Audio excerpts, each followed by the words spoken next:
Aku masih ingat jelas hari ketika suamiku mengucapkan talak 3 di depan seluruh keluarganya. Mereka tersenyum puas melihatku pergi tanpa harga diri. Mereka mengira hidupku telah berakhir. Namun mereka tidak tahu, hari itu bukan akhir kehancuranku, melainkan awal dari kehancuran kesombongan mereka. Assalamualaikum sahabatku. Salam hangat untuk kalian semua. Sebelum kita mulai, tulis di kolom komentar dari kota mana kalian menyaksikan ini. Bagi yang like dan subscribe, semoga Allah mudahkan segala urusannya, dilapangkan rezekinya, sehatkan badan, dan dikabulkan semua hajat kalian. Amin ya robbal alamin. Pagi itu aku kembali bangun sebelum azan subuh berkumandang. Seperti biasa, aku langsung menuju dapur kecil yang sudah bertahun-tahun menjadi saksi perjuanganku. Namaku Rina. Setelah menikah dengan Arman 7 tahun lalu, hidupku berubah sepenuhnya. Aku meninggalkan pekerjaanku demi fokus mengurus rumah tangga. Aku memasak, mencuci, membersihkan rumah, bahkan membantu usaha keluarga suamiku tanpa pernah meminta imbalan. Bagiku, keluarga adalah tempat pulang. Namun bagi keluarga Arman, aku hanyalah seseorang yang dianggap tidak cukup baik. Setiap hari ada saja yang salah di mata mereka. Jika aku memasak terlalu asin, mereka mengeluh. Jika aku diam, mereka bilang aku sombong. Jika aku berbicara, mereka menuduhku terlalu banyak pendapat. Aku bertahan. Bukan sehari, bukan sebulan, tapi bertahun-tahun. Saat itu aku masih percaya bahwa kesabaran akan menghasilkan kebahagiaan. Ternyata aku salah. Pagi itu sebenarnya adalah hari ulang tahun pernikahan kami yang ke-7. Aku bahkan sudah menyiapkan makanan favorit Arman. Soto ayam hangat, perkedel kentang, dan teh manis yang selalu ia minum sebelum bekerja. Namun ketika ia keluar dari kamar, bahkan senyumku tidak ia balas. Ada acara keluarga siang nanti, katanya singkat. Aku mengangguk. Baik. Tidak ada ucapan selamat. Tidak ada perhatian. Tidak ada apa-apa. Seolah 7 tahun pernikahan kami tidak pernah berarti. Aku menahan kecewa dan memilih diam. Menjelang siang kami berangkat ke rumah orang tua Arman. Rumah besar itu selalu membuat dadaku sesak. Karena hampir setiap kunjungan berakhir dengan sindiran. Dan hari itu ternyata menjadi puncaknya. Seluruh keluarga besar berkumpul. Paman, bibi, sepupu, kakak-kakak Arman. Semuanya hadir. Awalnya acara berlangsung biasa. Sampai ibu mertua mulai membuka pembicaraan yang membuat suasana berubah. Arman, sampai kapan kamu mempertahankan istri yang tidak membawa keuntungan untuk keluarga? Aku membeku. Ruangan langsung hening. Semua mata memandang ke arahku. Arman hanya diam. Aku berharap ia membelaku. Setidaknya sekali saja. Namun harapan itu perlahan hancur.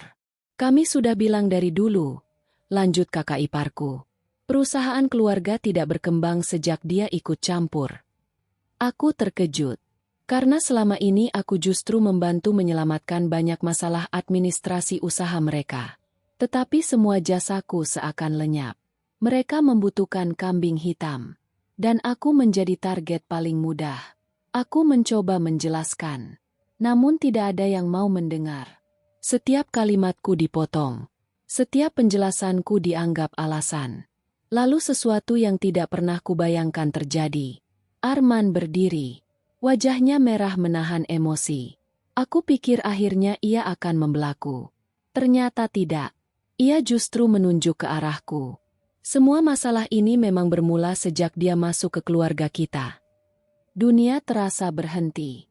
Aku menatapnya tidak percaya. Pria yang selama ini kubela. Pria yang selama ini kuperjuangkan. Pria yang selalu kubela di hadapan siapapun. Kini justru menjadikanku sasaran. Air mataku hampir jatuh. Namun aku menahannya. Aku ingin tetap kuat. Lalu kalimat yang mengubah segalanya keluar dari mulutnya. Di depan seluruh keluarga besar. Dengan suara keras. Dengan penuh amarah. Ia mengucapkan talak 3. Ruangan langsung gempar. Sebagian keluarga terkejut. Sebagian lainnya justru terlihat puas. Aku terdiam. Anehnya, Aku tidak menangis.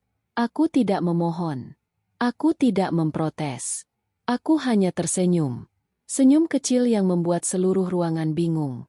Mereka mengira hidupku berakhir hari itu. Mereka mengira aku akan hancur. Mereka mengira aku tidak punya tempat untuk berdiri. Padahal mereka tidak tahu satu hal. Satu rahasia yang kusimpan selama 3 tahun terakhir. Rahasia yang bisa mengubah segalanya. Rahasia yang akan membuat orang-orang yang menertawakanku hari itu kehilangan apa yang paling mereka banggakan. Usaha keluarga mereka, kekayaan mereka, dan nama besar mereka. Aku berdiri perlahan, menghapus air mata yang sempat menggantung di pelupuk mata. Lalu menatap seluruh keluarga Arman satu persatu. Tidak apa-apa. Hanya itu yang kuucapkan. Aku mengambil tas dan melangkah keluar. Tidak ada yang mencoba menghentikanku. Mereka mengira mereka baru saja memenangkan pertarungan. Padahal, mereka baru saja membuka pintu menuju kehancuran mereka sendiri. Dan ketika hari itu tiba, aku akan menjadi orang pertama yang tersenyum puas melihat semuanya terjadi. Malam itu hujan turun cukup deras. Aku duduk sendirian di dalam kamar rumah kontrakan milik sahabatku, Maya. Tempat itu menjadi persinggahan sementaraku setelah keluar dari rumah keluarga Arman. Untuk pertama kalinya dalam 7 tahun terakhir, aku tidur tanpa status sebagai istri seseorang. Anehnya, aku tidak merasa hancur. Yang kurasakan justru kelelahan yang luar biasa. Seolah-olah aku baru saja selesai membawa beban yang sangat berat selama bertahun-tahun. Aku memandangi jendela yang dipenuhi titik-titik air hujan. Bayangan kejadian siang tadi terus berputar di kepalaku. Wajah ibu mertua. Senyum sinis kakak iparku. Tatapan meremehkan para kerabat. Dan yang paling sulit kulupakan adalah wajah Arman saat mengucapkan talak di depanku. 7 tahun pernikahan berakhir hanya dalam hitungan detik. Namun ada satu hal yang membuatku tetap tenang. Sebuah rahasia yang selama ini tidak pernah diketahui siapapun. Bahkan Arman. Aku membuka tas dan mengeluarkan sebuah laptop. Laptop itu sudah menemaniku selama bertahun-tahun. Saat layar menyala, ratusan file tersimpan rapi di dalamnya. Dokumen, laporan keuangan, data pelanggan, strategi pemasaran, kontrak kerjasama, dan berbagai catatan penting lainnya. Aku tersenyum tipis. Semua itu adalah hasil kerja keras yang kulakukan diam-diam selama 3 tahun terakhir. Banyak orang mengira aku hanya ibu rumah tangga biasa. Padahal kenyataannya tidak demikian. 3 tahun lalu, usaha keluarga Arman hampir mengalami kerugian besar. Saat itu banyak pelanggan mulai berpindah ke pesaing. Penjualan menurun. Keuangan tidak stabil. Namun keluarga Arman tidak menyadari penyebabnya. Mereka terlalu sibuk saling menyalahkan. Saat itulah aku turun tangan. Awalnya hanya membantu membuat laporan sederhana. Lalu memperbaiki sistem pencatatan. Kemudian membuat strategi promosi yang lebih efektif. Aku mempelajari semuanya sendiri. Siang mengurus rumah. Malam belajar bisnis. Saat semua orang tidur, aku masih duduk di depan laptop mencari solusi. Tidak ada yang tahu. Tidak ada yang peduli. Yang mereka lihat hanya hasil akhirnya. Ketika usaha mulai berkembang, mereka menganggap itu keberhasilan keluarga. Tidak seorang pun menyebut namaku. Aku tidak pernah mempermasalahkannya. Karena saat itu aku masih menganggap kami satu tim. Aku percaya keberhasilan suamiku adalah keberhasilanku juga. Sampai akhirnya aku sadar bahwa pengorbananku dianggap tidak ada. Bahkan keberadaanku dianggap beban. Ponselku tiba-tiba berdering. Nama Maya muncul di layar. "Apa kamu baik-baik saja?" Tanyanya begitu panggilan tersambung. Aku tersenyum. "Lebih baik dari yang kamu kira." "Kamu serius?" "Iya." Maya terdiam beberapa saat. "Aku kenal kamu, Rina. Kalau kamu setenang ini setelah diperlakukan seperti tadi, berarti ada sesuatu yang sedang kamu siapkan." Aku tertawa kecil.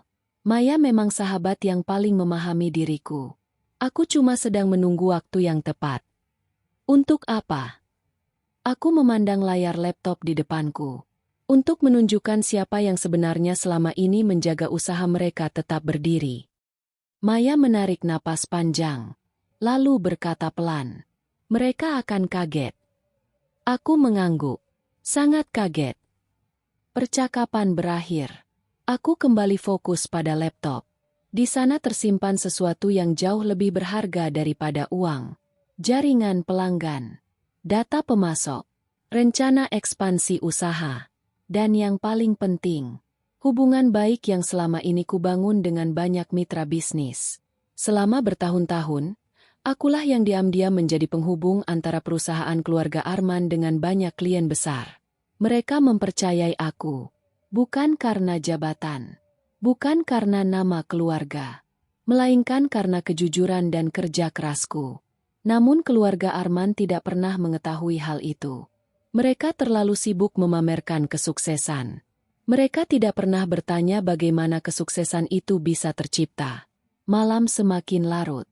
Aku membuka sebuah email yang baru masuk beberapa jam sebelumnya. Pengirimnya adalah salah satu perusahaan besar yang selama ini bekerja sama dengan usaha keluarga Arman. Isi pesannya membuatku tersenyum. Mereka mengundangku untuk bertemu secara pribadi. Bukan sebagai mantan istri Arman, tetapi sebagai profesional yang selama ini mereka hormati. Saat itulah aku mulai menyadari sesuatu. Kepergianku mungkin dianggap tidak penting oleh keluarga Arman. Tetapi bagi banyak orang di luar sana, kemampuanku justru dihargai. Dan itu menjadi awal dari semuanya. Keesokan paginya, saat aku sedang menikmati secangkir kopi hangat, sebuah pesan masuk dari nomor yang tidak kukenal. Aku membuka pesan itu. Isinya hanya satu kalimat. "Bu Rina, sejak kemarin kami tidak bisa menghubungi bagian yang biasanya menangani proyek kami. Kami ingin berbicara langsung dengan Ibu." Aku tersenyum. Lalu pesan kedua masuk. Kemudian pesan ketiga. Dan keempat. Semuanya berasal dari klien yang berbeda. Mereka mencari diriku. Bukan mencari Arman. Bukan mencari keluarga besarnya. Mereka mencari aku. Saat itulah aku tahu. Permainan yang sebenarnya baru saja dimulai. Sementara keluarga Arman sedang merayakan kepergianku, mereka belum menyadari bahwa fondasi yang selama ini menopang kesuksesan mereka perlahan ikut pergi bersamaku. Dan ketika mereka akhirnya menyadarinya, semuanya mungkin sudah terlambat. 3 minggu setelah aku meninggalkan rumah keluarga Arman, hidupku mulai berjalan dengan arah yang berbeda. Sementara itu, aku mendengar kabar bahwa keluarga mantan suamiku masih sibuk merayakan keberhasilannya, menyingkirkan masalah dari dalam keluarga mereka. Menurut mereka, akulah penyebab berbagai kesulitan yang selama ini terjadi. Mereka yakin setelah aku pergi, usaha keluarga akan berkembang lebih cepat. Namun kenyataan ternyata berkata lain. Pagi itu aku sedang berada di sebuah kafe sederhana ketika telepon dari seorang klien lama masuk. Beliau adalah salah satu pelanggan terbesar yang telah bekerja sama selama bertahun-tahun. "Bu Rina, kami ingin memastikan sesuatu." "Apa itu, Pak?" "Benarkah Ibu sudah tidak lagi bekerja bersama perusahaan keluarga Pak Arman?" Aku terdiam sejenak. "Benar, Pak." Di ujung sana terdengar helaan napas panjang. "Sayang sekali." Jawaban itu membuatku terkejut. Selama ini aku selalu merasa kehadiranku tidak dianggap penting. Namun ternyata pandangan para klien berbeda. Mereka mengenalku sebagai orang yang selalu menyelesaikan masalah. Mereka mengenalku sebagai sosok yang dapat dipercaya. Dan yang paling penting, mereka mengenalku sebagai seseorang yang selalu menepati janji. Dalam beberapa hari berikutnya, telepon terus berdatangan. Sebagian hanya ingin memastikan kabar. Sebagian lagi ingin mengajakku bekerja sama secara langsung. Aku tidak pernah mengajak mereka meninggalkan perusahaan keluarga Arman. Tidak pernah. Aku hanya menjelaskan bahwa aku sudah tidak lagi terlibat di sana. Keputusan setelah itu sepenuhnya berada di tangan mereka. Namun perlahan dampaknya mulai terlihat. Beberapa proyek besar tertunda. Beberapa kontrak tidak diperpanjang. Beberapa pelanggan memilih menunggu hingga keadaan lebih jelas. Keluarga Arman mulai panik. Mereka tidak memahami apa yang sebenarnya terjadi. Karena selama ini mereka mengira hubungan bisnis dibangun hanya dengan modal uang. Padahal kepercayaan jauh lebih berharga. Dan kepercayaan itu selama bertahun-tahun kubangun sedikit demi sedikit. Suatu sore Maya datang membawa kabar. Kamu sudah dengar? Dengar apa? Perusahaan mereka kehilangan 2 klien besar minggu ini. Ada transaksi yang tidak jelas tujuannya. Ada dana perusahaan yang berpindah ke beberapa rekening tanpa penjelasan rinci. Aku mengangkat kepala. Siapa yang mengurus bagian ini? Benny menelan ludah. Kakak tertua kami. Aku langsung memahami masalahnya. Selama ini kakak tertua Arman dipercaya sepenuhnya oleh keluarga untuk mengelola keuangan. Tidak ada yang berani mempertanyakan keputusannya karena ia dianggap paling berpengalaman. Namun justru karena kepercayaan itulah tidak ada yang melakukan pemeriksaan secara menyeluruh. Selama bertahun-tahun. Kalian baru tahu sekarang. Benny mengangguk pelan. Ayah baru memeriksa semuanya minggu lalu. Dadaku terasa sesak. Ternyata selama ini aku dijadikan kambing hitam untuk masalah yang bahkan bukan aku penyebabnya. Mereka menuduhku merusak usaha keluarga. Padahal akar masalahnya justru berasal dari dalam keluarga mereka sendiri. Malam itu keluarga Arman mengadakan pertemuan besar. Untuk pertama kalinya, mereka saling mempertanyakan keputusan-keputusan yang selama ini dianggap benar. Suasana yang biasanya penuh kebanggaan berubah menjadi ketegangan. Rahasia demi rahasia mulai terbuka. Kesalahan demi kesalahan mulai terlihat.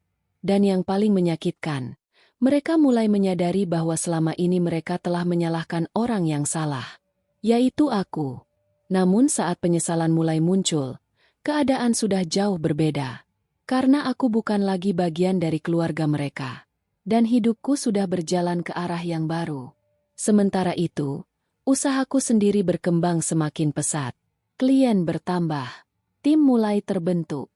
Kesempatan baru bermunculan. Aku tidak lagi sibuk memikirkan bagaimana membuktikan diriku kepada orang lain. Aku hanya fokus membangun masa depan. Tetapi takdir rupanya belum selesai mempertemukanku dengan keluarga Arman. Karena beberapa hari kemudian, orang yang paling tidak kusangka datang menemuiku. Arman. Pagi itu aku sedang menyusun laporan ketika suara resepsionis terdengar dari luar ruangan. Bu Rina, ada tamu yang ingin bertemu. Siapa? Resepsionis terlihat ragu. Pak Arman. Tanganku berhenti bergerak. Selama berbulan-bulan sejak perpisahan itu, kami tidak pernah bertemu. Tidak ada telepon. Tidak ada pesan. Tidak ada kabar. Kini ia berdiri di kantorku. Aku menarik napas panjang sebelum mempersilahkannya masuk. Saat pintu terbuka, aku hampir tidak mengenalinya. Arman terlihat jauh berbeda. Wajahnya lebih kurus. Tatapannya tidak lagi penuh keyakinan seperti dulu. Beberapa detik kami hanya saling diam. Hingga akhirnya ia berbicara lebih dulu. Apa kabar? Baik. Jawabanku singkat. Ia mengangguk perlahan. Aku senang mendengarnya. Suasana kembali hening. Lalu ia menatap sekeliling ruangan. Melihat sertifikat-sertifikat yang tergantung di dinding. Melihat para staf yang sibuk bekerja. Melihat kantor yang kini menjadi bukti bahwa aku mampu berdiri sendiri. Aku bisa melihat sesuatu di matanya. Penyesalan. Dan mungkin juga rasa bersalah. Aku mendengar usahamu berkembang pesat. Aku tersenyum kecil. Syukurlah. Arman menunduk beberapa saat. Lalu mengucapkan kalimat yang tidak pernah kubayangkan akan keluar dari mulutnya. Aku salah. Jantungku berdegup lebih cepat. Bukan karena masih memiliki perasaan yang sama. Tetapi karena selama bertahun-tahun, aku tidak pernah mendengar ia mengakui kesalahannya. Aku terlalu mudah percaya pada omongan orang lain. Katanya pelan. Aku tidak pernah benar-benar melihat semua yang sudah kamu lakukan. Ruangan terasa begitu sunyi. Aku tidak membencinya lagi. Namun luka yang dulu ada juga tidak hilang begitu saja. Kenapa kamu datang? Ia menghela napas panjang. Karena aku ingin meminta maaf. Aku menatapnya cukup lama. Permintaan maaf itu datang sangat terlambat. namun tetap saja memiliki arti. Karena tidak semua orang memiliki keberanian untuk mengakui kesalahan. Saat Arman meninggalkan kantorku hari itu, aku merasa sebuah beban lama perlahan terangkat. Tetapi aku belum tahu bahwa permintaan maaf itu hanyalah awal. Karena beberapa minggu kemudian, keluarga Arman akan menghadapi krisis terbesar dalam sejarah usaha mereka. Dan semua orang akan menunggu satu keputusan dariku. Sebulan setelah kedatangan Arman, kabar buruk kembali menghantam perusahaan keluarganya. Beberapa kontrak besar yang tersisa hampir berakhir. Pemasukan terus menurun. Kepercayaan mitra bisnis semakin melemah. Mereka berada di titik yang sangat sulit. Suatu sore aku menerima undangan yang tidak biasa. Undangan itu berasal dari ayah Arman. Orang yang selama ini selalu diam saat aku disalahkan. Aku sempat ragu untuk datang. Namun akhirnya aku memutuskan hadir. Bukan sebagai menantu. Bukan sebagai bagian keluarga. Melainkan sebagai diriku sendiri. Saat aku tiba, seluruh keluarga sudah berkumpul. Suasana yang dulu penuh kesombongan kini terasa berbeda. Jauh lebih tenang. Jauh lebih rendah hati. Ayah Arman berdiri. Lalu melakukan sesuatu yang membuat seluruh ruangan terdiam. Beliau meminta maaf kepadaku. Secara langsung. Di depan semua orang. Ayah gagal bersikap adil kepadamu. Kalimat itu membuat mataku mulai berkaca-kaca. Bukan karena marah. Melainkan karena akhirnya kebenaran diakui. Satu persatu anggota keluarga lain juga mengakui kesalahan mereka. Mereka mengakui pernah meremehkanku. Pernah mengabaikan pengorbananku. Pernah menuduhku tanpa bukti. Dan kini mereka meminta kesempatan terakhir. Kesempatan untuk memperbaiki semuanya. Namun aku menyadari satu hal penting. Memaafkan tidak selalu berarti kembali ke tempat yang sama. Aku bisa memaafkan mereka. Tetapi aku tidak harus mengulang kehidupan yang pernah melukaiku. Malam itu aku berdiri di hadapan seluruh keluarga Arman. Semua menunggu jawabanku. Lalu aku tersenyum. Senyum yang berbeda dari senyum saat meninggalkan rumah mereka dulu. Dulu senyum itu lahir dari luka. Kini senyum itu lahir dari kedamaian. Aku sudah memaafkan kalian. Beberapa orang langsung meneteskan air mata haru. Namun aku melanjutkan kalimatku. Tetapi jalan hidup kita sudah berbeda. Mereka terdiam. Dan untuk pertama kalinya, tidak ada yang membantah. Karena mereka tahu aku benar. Namun sebelum pertemuan itu berakhir, ayah Arman mengungkapkan satu fakta yang membuat seluruh ruangan kembali terkejut. Sebuah perusahaan investor besar ternyata tertarik membeli sebagian saham usaha keluarga mereka. Dan investor itu hanya mau melanjutkan kerjasama jika aku bersedia terlibat dalam proyek tersebut. Mendengar hal itu, seluruh mata langsung tertuju kepadaku. Keputusan yang akan kuambil tidak hanya menentukan masa depanku, tetapi juga menentukan nasib keluarga yang dulu pernah menjatuhkanku. Ruangan itu begitu sunyi hingga suara pendingin udara terdengar jelas. Semua mata tertuju kepadaku. Ayah Arman duduk dengan wajah penuh harapan. Benny tampak cemas. Bahkan Arman yang sejak tadi lebih banyak diam kini menatapku tanpa berkedip. Mereka semua menunggu jawabanku. Keputusan yang akan kuambil malam itu bukan sekadar soal bisnis. Keputusan itu akan menentukan masa depan perusahaan keluarga mereka. Aku memandangi berkas yang diberikan oleh ayah Arman. Investor besar tersebut memang memiliki reputasi yang sangat baik. Jika kerjasama itu berhasil, perusahaan keluarga mereka bisa kembali bangkit. Namun syaratnya jelas. Aku harus terlibat. Bukan sebagai pegawai. Bukan sebagai staf. Melainkan sebagai mitra strategis yang memiliki kewenangan dalam pengambilan keputusan. Dulu, tawaran seperti itu mungkin akan langsung kuterima. Aku akan berusaha menyelamatkan semuanya tanpa berpikir panjang. Namun pengalaman hidup telah mengubah cara pandangku. Aku belajar bahwa membantu orang lain harus dimulai dengan menghargai diri sendiri. Aku menarik napas panjang. Kemudian berdiri. Aku berterima kasih atas kepercayaan ini. Semua orang mulai menunjukkan harapan. Tetapi aku belum selesai berbicara. Namun aku memiliki beberapa syarat. Ruangan kembali tegang. Ayah Arman mengangguk. Katakanlah. Aku menatap satu persatu anggota keluarga yang dulu pernah memandang rendah diriku. Tidak ada rasa dendam lagi dalam hatiku. Yang ada hanya keinginan agar kesalahan yang sama tidak terulang. Syarat pertama, seluruh sistem keuangan perusahaan harus diaudit secara terbuka dan profesional. Beberapa orang saling berpandangan, namun tidak ada yang membantah. Syarat kedua, tidak boleh ada lagi keputusan penting yang dibuat berdasarkan hubungan keluarga semata. Semua harus berdasarkan kemampuan dan tanggung jawab. Kali ini beberapa wajah terlihat tidak nyaman, tetapi mereka tetap diam. Syarat ketiga, seluruh karyawan harus mendapatkan perlakuan yang adil dan dihargai atas kontribusinya. Aku sengaja menekankan kalimat terakhir, karena aku tahu bagaimana rasanya bekerja keras tanpa pernah dihargai. Ayah Arman mengangguk pelan. Kami setuju. Namun aku masih memiliki satu syarat terakhir. Syarat yang paling penting. Syarat terakhir, aku tidak akan kembali menjadi bagian dari keluarga ini seperti dulu. Arman menundukkan kepala. Sementara yang lain tampak terkejut. Aku melanjutkan.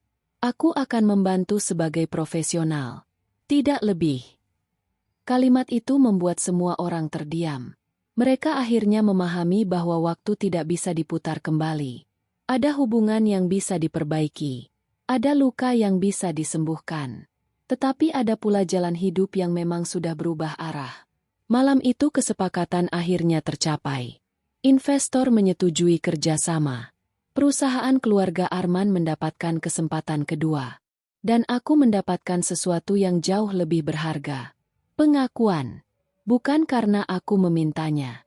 Melainkan karena aku memang pantas menerimanya. Saat aku meninggalkan rumah malam itu, Arman mengejarku sampai halaman. Rina. Aku berhenti. Ia menatapku cukup lama. Lalu tersenyum tipis. Aku bangga padamu. Untuk pertama kalinya dalam bertahun-tahun, aku mendengar kalimat itu darinya. Namun kali ini kalimat tersebut tidak lagi menjadi sesuatu yang sangat kuharapkan. Karena aku sudah belajar untuk bangga pada diriku sendiri. Dan itulah kemenangan yang sesungguhnya. 1 tahun berlalu. Banyak hal berubah. Sangat banyak. Perusahaan keluarga Arman perlahan bangkit kembali. Dengan sistem yang lebih sehat. Dengan pengelolaan yang lebih profesional. Dengan budaya kerja yang jauh lebih baik. Investor yang dulu datang membawa harapan ternyata berhasil membuka banyak peluang baru. Bisnis mereka tumbuh kembali. Mungkin tidak secepat dulu. Namun kali ini pertumbuhannya jauh lebih kokoh. Sementara itu, usahaku sendiri berkembang melampaui apa yang pernah kubayangkan. Timku semakin besar. Klien datang dari berbagai daerah. Aku sering diundang untuk berbagi pengalaman kepada para pengusaha muda. Bukan karena aku sempurna, tetapi karena perjalanan hidupku mengajarkan banyak hal.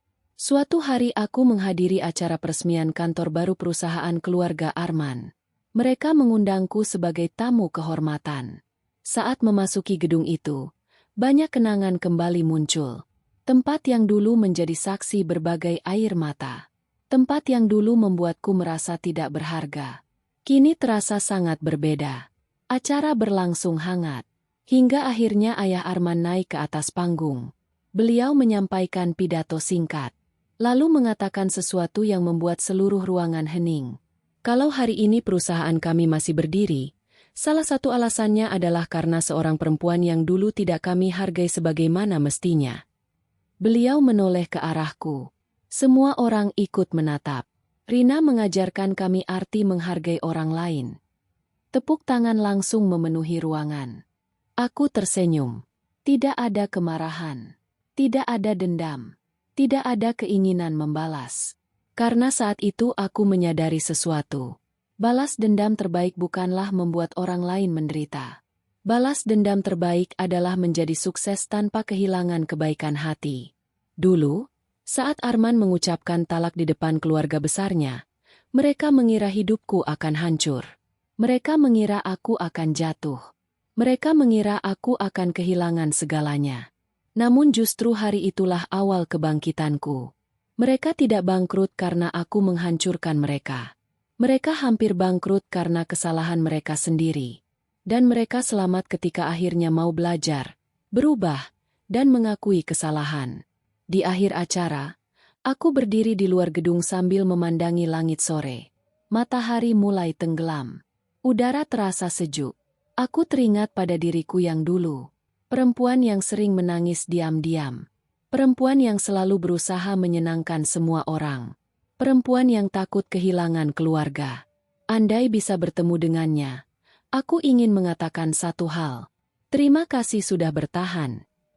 Karena tanpa semua perjuangan itu, aku tidak akan menjadi diriku yang sekarang. Saat hendak pulang, aku melihat Arman berdiri tidak jauh dariku. Ia tersenyum. Aku membalas senyumnya. Tidak ada lagi luka. Tidak ada lagi penyesalan. Yang tersisa hanyalah pelajaran hidup. Bahwa orang yang terus diremehkan bukan berarti tidak berharga. Bahwa kesabaran bukan kelemahan. Dan bahwa setiap manusia memiliki waktunya sendiri untuk bersinar. Aku masuk ke mobil sambil tersenyum. Lalu tertawa kecil. Bukan karena melihat mereka jatuh. Melainkan karena akhirnya mereka mengerti. Dan terkadang, itulah kemenangan yang paling memuaskan. Hidup mengajarkan bahwa orang yang sering diremehkan bukan berarti tidak memiliki nilai. Kesabaran, kerja keras, dan ketulusan yang dilakukan tanpa pamrih suatu saat akan menemukan jalannya sendiri untuk dihargai. Jangan membalas perlakuan buruk dengan kebencian, karena kesuksesan yang diraih dengan cara yang baik adalah jawaban terbaik. Belajarlah menghargai setiap orang. Sebab terkadang sosok yang dianggap biasa justru menjadi penopang terbesar saat semuanya hampir runtuh.